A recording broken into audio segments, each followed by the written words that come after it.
आज मु भावी नी मो सहित गोटे दिन में एत सब असुविधा घटब तो मो दिन आज पूरा बहुत असुविधा कटी तो चलतु जाना मु कौन असुविधा सम्मुखीन होती।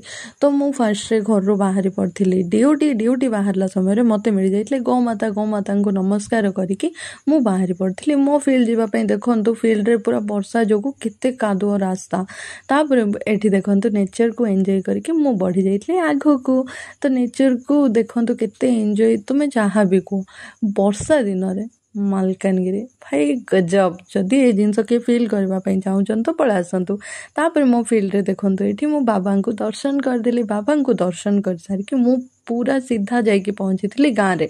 तो मत आज ड्यूटी थिला जे मो फील्ड रे आज बसबार थिला सोलार पंप द्वारा लोक मानू बहुत सुविधा हम चाष करें कहीं आमर ये खरा दिन में पानी जमारू मिले। तो जदि एठी अच्छी गोटे नदी जदि आम से नदी रे सोलार पंप लगेदेबा ताहेले भल से पूरा हेबो किंतु कौन करबा किंतु रास्ता एते खराब थिला मते पूरा 1 किलोमीटर चलिके आसबाक थिला कहीं ना एठी गाड़ी जमा भी आसी पार नथला। तो आम फाइनाली कष्टे मष्टे आसिक पहुँची जाइलु जगार पहुँची सारिके आम टे जगह केमती कौन सेट हम डिस्कसन करूँ आउ थे आम चलिके आसिलु आम गाड़ी पाखे आसिके आम होलु घर को रिटर्न। आउ देखु एठी बोलबम जावाई बोली केते लोक बाहरी थिले देखिकी बहुत खुशी लगिला।